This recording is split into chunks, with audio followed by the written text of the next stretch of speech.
बिस्मिल्लाहिर्रहमानिर्रहीम। अस्सलाम वालेकुम वरहमतुल्लाहि वबरकातुहू। मुल्क भर के तमाम सरकारी मुलाजमीन, पेंशनर्स और फैमिली पेंशनर्स की खिदमत में एक नई वीडियो के साथ हाजिर है। नाज़रीन गिरामी, आज की इस वीडियो में हम ये देखेंगे कि पेंशन लगने के लिए मिनिमम सर्विस कितनी होनी चाहिए। बाज़ दोस्त कमेंट्स के जरिए पूछते हैं, दो ने मुझे फ़ोन भी किया और उन्होंने पूछा कि मिनिमम सर्विस कितनी होनी चाहिए कि पेंशन जो है वो चालू हो जाए, पेंशन लग जाए।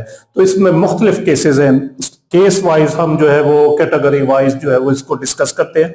सबसे पहली जो कैटेगरी है वो है जो मुलाजिम करते हैं कि प्री मैच्योर रिटायरमेंट जिसे कहते हैं, प्री मैच्योर रिटायरमेंट।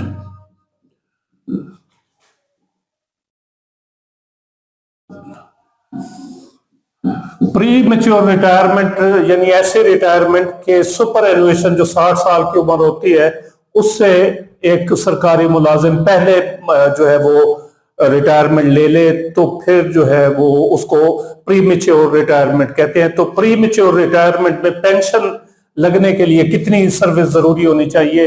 इसके लिए जो क्वालिफाइंग सर्विस है वो है 25 ईयर्स।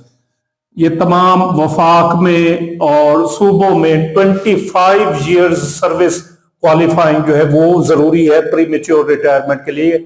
अगर आप पहले रिटायरमेंट लेना चाहते हैं वक्त से, 60 साल की उम्र से पहले से, तो 25 साल कम अज कम आपकी सर्विस होना जरूरी है। 25 साल से पहले अगर आप सर्विस लेंगे तो आपकी पेंशन नहीं मिलेगी। यानी 25 साल से पहले अगर कोई रिजाइन कर जाता है या कोई और मामला है तो उसकी वो पेंशन चालू नहीं होगी। लेकिन ये वफाक में और सूबों में तमाम में 25 साल है। और पंजाब में, जहां तक पंजाब का ताल्लुक है, तो पंजाब में 25 साल सर्विस के साथ साथ 55 साल उम्र होना भी जरूरी है। यानी 25 साल अगर पंजाब का कोई मुलाजिम है, 25 साल सर्विस उसकी हो गई है लेकिन उम्र कम है, 55 साल से कम है, 52 साल है, 53 साल है, 51 साल है, 50 साल है, तो वो रिटायरमेंट नहीं ले सकता प्री मैच्योर। अगर रिटायरमेंट लेगा तो उसे कुछ नहीं मिलेगा। और इसी तरह अगर उसकी उम्र 55 साल होगी है, 56 साल होगी है, लेकिन सर्विस जो है वो 25 साल से कम है, तो फिर भी वो रिटायरमेंट नहीं ले सकता। पंजाब में भी यही सूरत हाल है और केपीके में भी यही कानून है कि केपीके में भी 55 साल उम्र जो है वो जरूरी है।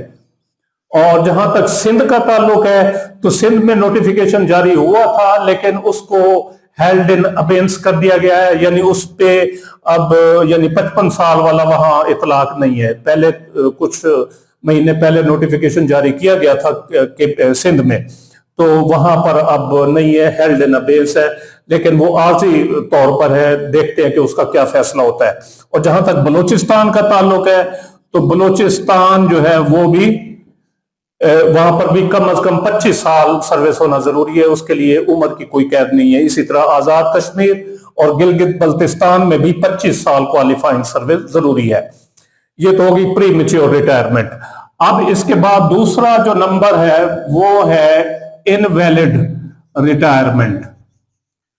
इनवैलिड रिटायरमेंट यानी अगर कोई मेडिकल ग्राउंड पर रिटायरमेंट उसकी होती है तो उसके लिए कितनी सर्विस जो है वो होनी जरूरी है ताकि उसकी पेंशन जो है वो चालू हो जाए।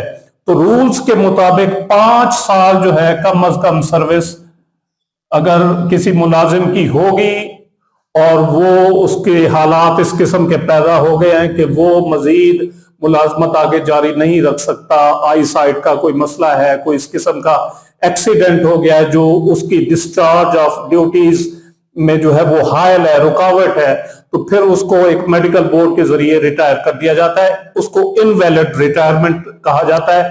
और अगर उसमें 5 साल आपकी सर्विस होगी, मिनिमम 5 साल या उससे ज्यादा होगी, तो आप जो है वो मुलाजिम पेंशन के लिए अहल होगा, उसको पेंशन मिलेगी। तीसरे नंबर पर है कंपल्सरी रिटायरमेंट कहा जाता है, जिसे कंपल्सरी रिटायरमेंट। कंपल्सरी रिटायरमेंट यानी जबरी रिटायरमेंट। ये ऐसे रिटायरमेंट है जिसमें किसी मुलाजिम के खिलाफ कोई डिसिप्लिनरी एक्शन होता है, डिपार्टमेंटल एक्शन होता है और उसमें उसको मुलाजमत से यानी उसको उसकी छुट्टी करा दी जाती है, मुलाजमत उसकी खत्म करा दी जाती है, तो इस सूरत में अगर कितनी सर्विस होगी तो फिर उसको जो है वो पेंशन उसकी चालू होगी।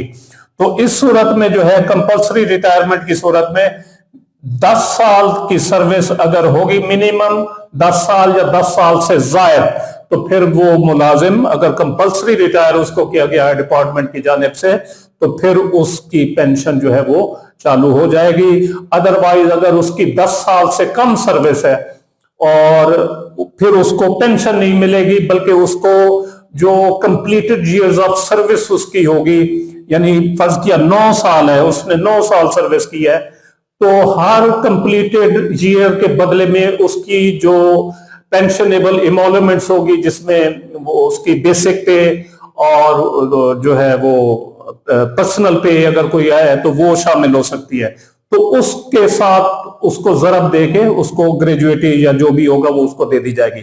फर्ज किया 9 साल उसकी सर्विस है और 50,000 उसकी फर्ज किया बेसिक पे है, तो 50 को 9 से जरब दे देंगे, 4.5 लाख रुपया तकरीबन बनेगा, तो वो देकर उसको फारिग कर दिया जाएगा और उसको मजीद पेंशन नहीं मिलेगी। लेकिन अगर 10 साल से ज्यादा सर्विस होगी तो फिर वो पेंशन का अहल हो जाएगा। चौथे नंबर पर एक केस है कैटेगरी डेथ ड्यूरिंग सर्विस। अगर किसी मुलाजिम की डेथ इन सर्विस या डेथ ड्यूरिंग सर्विस हो जाती है, तो कितने साल उसकी सर्विस हो तो फिर उसको जो है वो पेंशन के लिए अहल करार दिया जाएगा, उसकी फैमिली को फैमिली पेंशन उसकी शुरू हो जाएगी। तो इस कैटेगरी में मिनिमम कोई यानी लिमिट नहीं रखी गई सर्विस की कि कितनी साल सर्विस हो तो जो है वो उसकी फैमिली पेंशन चालू हो जाएगी, उसकी फैमिली को पेंशन मिलने लग जाएगी। डेथ ड्यूरिंग सर्विस में यानी 1 साल सर्विस है, 2 साल है, 4 साल है, 5 साल है, तो जितनी भी होगी वो पेंशन के लिए एलिजिबल होगी उसकी फैमिली। तो ये 3-4 कैटेगरीज थी। दोस्त जो है इस बारे में इस्तफसार कर रहे थे, पूछ रहे थे कि मिनिमम कितनी सर्विस होनी चाहिए, लेकिन वो आगे वो उसको खोलकर बयान नहीं करते थे कि किस कैटेगरी में। तो ये सारी कैटेगरीज मैंने आपके सामने जो है वो बता दी हैं आपको कानून के मुताबिक, रूल्स के मुताबिक। तो ये चीजें हैं कि इतने इतने साल अगर सर्विस होगी तो वो मुलाजिम फिर पेंशन का एलिजिबल होगा। तो उम्मीद है ये वीडियो आपको पसंद आई होगी, जिसे लाइक और शेयर जरूर करें और अपनी राय का इजहार कमेंट सेक्शन में जरूर करें।